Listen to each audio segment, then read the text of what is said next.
सांसद जी, पहला प्रश्न आपसे यही, एक तो खड़गे साहब कह रहे हैं कि अब आप लोग आ गए, अगर जनता ने आपको वोट दे दिया तो प्रेसिडेंशियल सिस्टम देश में हो जाएगा, चुनाव ही खत्म हो जाएंगे। पुतिन और मोदी को वो बराबर खड़ा कर रहे हैं। और दूसरी तरफ कितनी बार गले लगाइएगा, मतलब वो आदतन वादा करते रहते हैं, आप आदतन गले लगाते रहते हैं, आदतन वो छोड़ते रहते हैं, आप आदतन वापस उनको बुलाते रहते हैं। मजाक ही बन गया है। देखिए, जो गुलाम की बात कही खड़गे जी ने, तो यहां पर मैं करोड़ों दर्शकों से कहूंगा, जरा इस बात को गंभीरता से सोचिएगा। हमारा देश, हमें बताया जाता है ना, हम इतने अच्छे थे तो क्यों 2000 साल तक हमारे ऊपर आक्रमण होता रहा, 1000 साल गुलाम क्यों रहे? हम 1000 साल गुलाम रहे और उसके बाद कहा जाता है कि सारी गलतियां हमारी थी, यानी निर्णय हम ले रहे थे। भाई, अगर हम गुलाम थे तो हम निर्णय लेने के लिए स्वतंत्र नहीं थे। फिर समाज में जो विकृतियां आई, जो समस्याएं आई, उसके लिए तो वो जिम्मेदार है जो शासक था ना। शासक जिम्मेदार नहीं, तो हमें यह समझाया गया कि तुम गुलाम तो थे पर खुद मुख्तार गुलाम थे। यही तो कहने का प्रयास होता। और अब गुलाम की जो बात कहते हैं, जिन्होंने हमें गुलाम बनाया, उनके देश का कोट करता हूं। 18 मई 2014 को लंदन के संडे गार्डियन ने अपने एडिटोरियल में लिखा कि 16 मई 2014, जिस दिन मोदी जी के नेतृत्व में हमें स्पष्ट बहुमत मिला, उस आर्टिकल का शीर्षक था सेकंड ट्रिस्ट विद डेस्टिनी। उन्होंने कहा 16 मई 2014 भारत के इतिहास में दूसरी आजादी का दिन माना जाना चाहिए। क्यों? उन्होंने कहा इसलिए कि आजादी के बाद लंबे समय तक जिन्होंने शासन किया, उनके ऊपर ब्रिटिश कॉलोनियल लीगेसी, ब्रिटिश उपनिवेशवादी विरासत की व्यवस्था और मानसिकता को कैरीड ओवर किया। पहली बार एक ऐसे विचार के हाथ में एब्सोल्यूट पावर आई है जिसका ब्रिटिश कॉलोनियल लीगेसी से कोई लेना देना नहीं है, जो अपने इंसेप्शन और इंस्पिरेशन यानी अपनी उत्पत्ति और प्रेरणा में पूर्णता भारतीय है। तो कह रहे हैं चुनाव नहीं होने देंगे। तो आप बता तो रहे हैं, वो आप पूरी बात नहीं समझ पा रही हैं। वो कांग्रेस पार्टी के लिए कह रहे हैं कि पहले गांधी परिवार से प्रेसिडेंटशिप गई, अब उनके हाथ में आई है, अगली बार ऐसी गति और दुर्गति होती नजर आ रही है कि पता चला उसके बाद प्रेसिडेंट रहने का कोई मतलब भी रह जाएगा या नहीं, आप नहीं समझ पा रही हैं। वो शायद अपनी पार्टी के लिए कह रहे हैं। और मैं एक और बात कहना चाहता हूं, अब आपके दूसरे प्रश्न पे आता हूं। देखिए, सिर्फ बिहार में ही थोड़ी हुआ है। उससे पहले मायावती जी ने उत्तर प्रदेश में कह दिया हम नहीं रहेंगे साथ में, पंजाब में केजरीवाल जी ने कह दिया, ममता दीदी जी ने बंगाल में कह दिया, और बिहार में सब उलट पलट हो गया। मुझे लगता है कि अभी कुछ दिन पहले लोग बड़ा ज्ञान देते थे कि वो श्री राम जन्मभूमि के प्राण प्रतिष्ठा का मुहूर्त ठीक नहीं है। जरा ये राहुल गांधी की यात्रा जिस मुहूर्त में शुरू हुई, इस मुहूर्त के बारे में इनको किसी योग्य धर्माचार्य से जरूर याद कर लेना चाहिए। मतलब इधर वो बंगाल में पहुंचते हैं तो बंगाल में ममता दीदी छोड़ देती हैं, बिहार के दरवाजे पहुंचते हैं जहां जहां चरण पड़े राहुल के हता बंटाधार। अब उनकी स्थिति क्या हो गई है कि इस इंडी गठबंधन में पंजाब से लेकर बंगाल तक, मतलब आप देखें उत्तर से लेकर पूरब तक स्थिति यह हो गई है कि अब जो चेहरे से ही जाहिर है छुपाएं कैसे, तेरी मर्जी के मुताबिक नजर आए कैसे, घर सजाने का तसव्वुर हुआ बात की बात, अब तो मुश्किल है कि इस घर की हकीकत को छुपाएं कैसे। दरवाजा इन्होंने कहा है, दरवाजे पर मैं बाद में आऊंगी, नीतीश कुमार पर इनसे एक लेख भी अभी लिखवाऊंगी। लेकिन आप लोगों का क्या हाल हो गया है?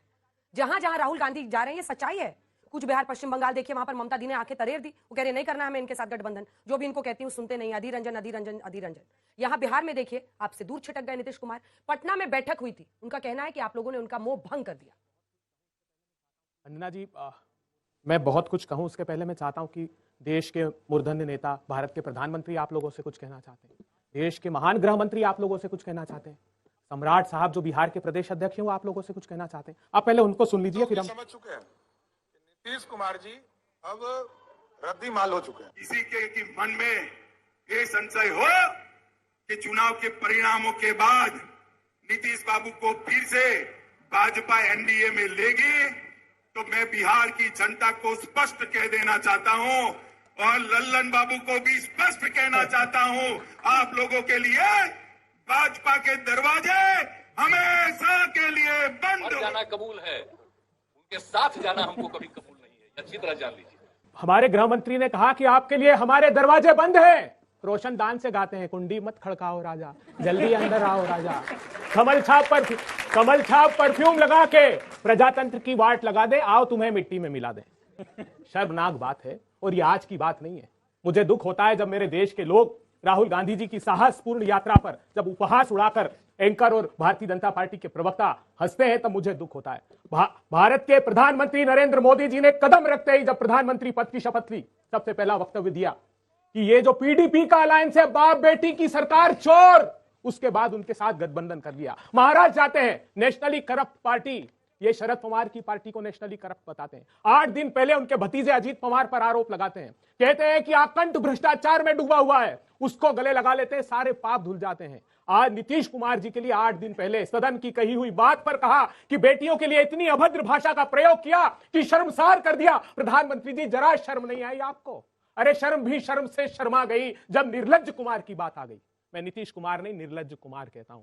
गिरगिट भी शर्म से शर्मा जाता है जब नीतीश कुमार का जिक्र आता है। और भारतीय जनता पार्टी के प्रदेश अध्यक्ष सम्राट चौधरी कहते थे कि सिर की पगड़ी जब तक नहीं उतारूंगा, जब तक इनकी सत्ता को उखाड़ कर नहीं फेंक दूंगा। और शर्मसार करते हुए वह मंत्रिमंडल पद की शपथ लेते हैं उसी पगड़ी के साथ। न इनको पगड़ी की चिंता है, न देश की चिंता है, सिर्फ सत्ता की भूख मिटाती है। ये किसी भी स्तर तक चले जाएंगे। तो क्या हुआ था जब 9 अगस्त को आप लोगों ने गले उनको लगाया था, तब पता नहीं था कि गिरगिट जैसे हैं या कौन से जानवर जैसे हैं? बहुत अच्छा प्रश्न आपने किया। अच्छा, ये एक भी आरोप सच्चा पता नहीं था नीतीश कुमार इस क्या स्तर का अच्छे एक से ज्यादा देखिए, तब आपको कुर्सी दिख रही थी? कुर्सी नहीं दिख रही थी। तब? हमने तब भी कहा था कि जो जहां जितनी सक्षमता से लड़ सकता है साथ में लड़े। ये सवाल भारतीय जनता पार्टी ने खड़ा नहीं, किया था। समझे नहीं। नीतीश कुमार के लिए 8 अगस्त 2022 यादाश्त में ताजा कर दूं, क्या हुआ था? इनसे ब्रेकअप हुआ था जी, नीतीश हाँ। नीतीश कुमार। फिर क्या किया था आप दोनों ने? नहीं तो हमने कहा चलो सर मिलके सरकार बनाते हैं, बिल्कुल। आओ नीतीश आओ। आप फिर से मुझे छोड़ के जाने के लिए देखिए, हम इसलिए कह रहे हैं, खड़गे जी से आगे कहना चाहता हूं।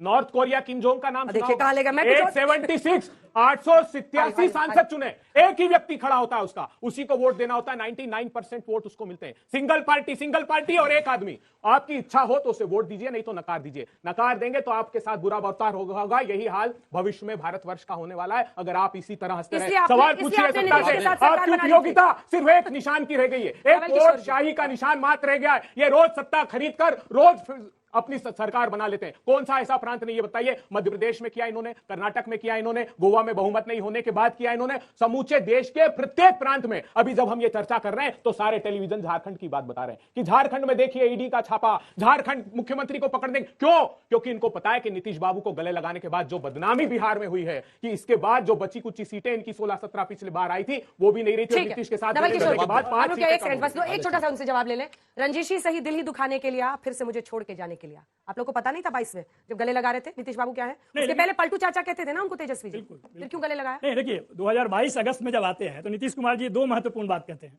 पहली बात क्या कहते हैं कि भाजपा अपने साथ जितने भी छोटे दल हैं उसको खत्म करना चाहती है, हमें भी खत्म करने का षड्यंत्र कर रही थी, काम करने नहीं दी। पहली बात। दूसरी बात उन्होंने बोला कि 2014 में जो आए थे 2024 में आएंगे कि नहीं उनको सोचना होगा, उसके लिए मैं पूरे देश में घूम घूम कर प्रचार करूंगा। 2 बात उन्होंने कही। उसके बाद खुद टहलकर पैदल मार्च करके गए राबड़ी आवास पर और वहां पर उन्होंने 2017 के लिए माफी मांगी। आपको अगर याद होगा तो 2017 में जो हमने किया उसके लिए उन्होंने माफी मांगी। तब महागठबंधन के सारे दल, 7 दल मिलकर उनको नेता माना। और बिहार के हित में आपने देखा होगा ठीक है, बिहार वो छतरी तो सारे खोल देते हैं कि बिहार के लिए कर रहे हैं। फर्क है ना, भाजपा और राजद में फर्क है। धूल विरोधी दल है, पूरा देश जानता है। उसके बाद 8-9 को जब डिप्टी चीफ मिनिस्टर के रूप में तेजस्वी यादव शपथ लेते हैं, 15 अगस्त को गांधी मैदान से मुख्यमंत्री जी को कहना पड़ता है, जिस एजेंडा पे तेजस्वी यादव ने 2020 में चुनाव लड़ी थी कि 10 लाख युवाओं को नौकरी देंगे, वहां पर मुख्यमंत्री बोलते हैं कि 10 लाख नौकरी ही नहीं 10 लाख रोजगार का सृजन करेंगे। और आपने देखा होगा पिछले 17 महीना में जो काम तेजस्वी यादव ने किया है, इसलिए कि जो मंत्रालय उनके पास था शिक्षा स्वास्थ्य में, वो 17 साल में नहीं किया। शिक्षा मंत्री जदयू के थे, स्वास्थ्य मंत्री मंगल पांडे जी इनके पार्टी से थे। दोनों का 17 साल का जो इतिहास नहीं होगा वो 17 महीने में करके दिखाया। ये सब इतिहास है, सच्चाई एक है कि आप दोनों की मजबूरी का नाम नीतीश कुमार है। सरकार आप उनके बिना बना नहीं सकते, जनता ने क्लियर मैंडेट दिया नहीं, तो नीतीश बाबू को पकड़ लीजिए, सरकार बना लीजिए, वो जानते हैं इसका फायदा उठाते हैं। लेकिन एक सेकंड, आप जवाब दीजिए। वो कह रहे हैं कि अब चुनाव नहीं होगा देश में, और वो समझा रहे हैं कि कैसे होगा। फिर मैं आप लोगों के ये तो पिछली बातें बता रहे हैं। आपने अखिलेश वकिलेश बोला है कि नहीं? आम आदमी पार्टी के साथ तो अभी आप चिरौरी कर रहे हैं, जो छत्तीसगढ़ में कह चुकी है जाके कि भूपेश बघेल की सरकार सबसे भ्रष्ट थी। मेरे भाई, वो पुरानी बात के बजाय अभी वर्तमान बात तो बताओ। और अधीर रंजन चौधरी कहते हैं कि there is no democracy in Bengal. अरे आपके कार्यकर्ताओं की तो हत्याएं हो रही हैं, और इसके बाद आप कहते हैं कि to save the democracy in India we need Mamata Banerjee. Jairam Ramesh कहते हैं ममता बनर्जी के बगैर हमें नहीं चाहिए। मेरे भाई, गठबंधन के अंदर की तो स्थिति बता दो। वो हत्या कर रही है डेमोक्रेसी की, जो आपके वहां के नेता कह रहे हैं, नेता प्रतिपक्ष लोकसभा कह रहे हैं, या राहुल गांधी जी जो ना नेता प्रतिपक्ष है, ना अध्यक्ष है, ना उपाध्यक्ष है, ना जनरल सेक्रेटरी है, वो कह रहे हैं सही है। जो केजरीवाल जी वहां बोल रहे हैं वो सही है। या अब दूसरी बात बताता हूं, जहां तक अब आई है बिहार के ऊपर, तो भाई नीतीश कुमार जी के साथ सत्ता में भागीदारी बनने तो आप गए थे नीतीश जी के नेतृत्व में। अरे भाई सुनिए तो, सुनिए मान्यवर, नीतीश जी तो मोदी जी के नेतृत्व में आ गए। अब दूसरी बात मैं बताता हूं, अब दूसरी बात सुनिए। अरे भाई, अपने टर्न में कम सीटों के बावजूद मुख्यमंत्री बने, मोदी जी शरण में गए नीतीश जी। अरे भाई, मैं तो कह रहा हूं, इतना बड़ा भारतीय जनता पार्टी दिखाई पड़ रही है। 79 सीटें हमारी हैं, 45 उनकी हैं, और जनादेश किसको मिला था? अब दूसरी बात बताते हैं। देखिए साहब, जनादेश तो अलग है, मगर उस जमाने में भी ये किसने बोला था? जब राजद और जदयू का गठबंधन था तो नीतीश कुमार जी ने बोला था ना, जे रहीम उत्तम प्रकृति का कर सकत कुसंग, और चंदन विश्व व्यापत नहीं लिपटे रहत भुजंग। इसका